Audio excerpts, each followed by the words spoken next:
Чија е црквата? Дали е Исусова? Гледаме многу црковни, во наводници Исусови заедници, деноминации поделени по телесно читање, разбирање на Светото Писмо.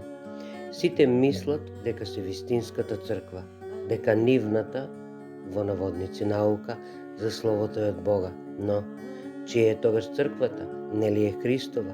И каде е таа? Ете една дефиниција за празнословие, пишано во Светото Писмо.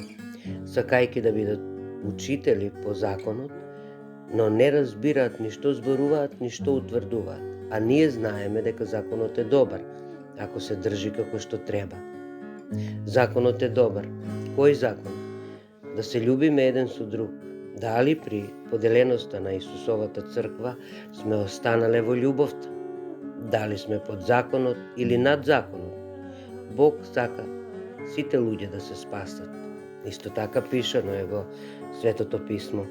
Кој сака сите луѓе да се спасат и да ја познаат вистината?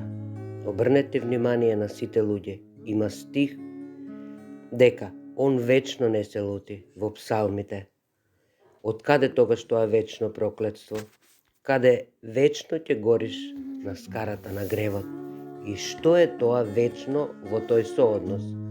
Кога не ја примаш неговата љубов, ти си во проклетство вечно, но ако ја примиш љубовта негова, ако му дозволиш на Исус и Духот, утешител, да се населат во твоето срце и да те водат и усовршуваат, се менува состојбата и дека полека се усовршуваш во љубовта и преминуваш во живот, во Божи благослов.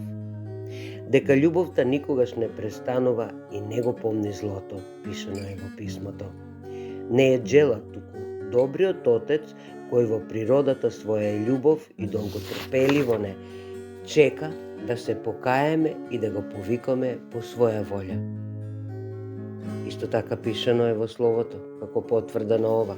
Но ти во се биди трезвен, претрпи зло, направи дело достојно на евангелист, службата своја исполнуваја добро.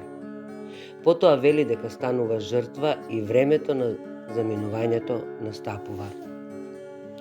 Богугодна жртва со љубов во душата ти, жив камен во Исусовата црква, која не е изградена во тело, туку во духот. Ти си црква ако му дозволиш на Исус да живее во тебе и он да те води и подучува. Двајца собрани во име на љубовта, во Негово име.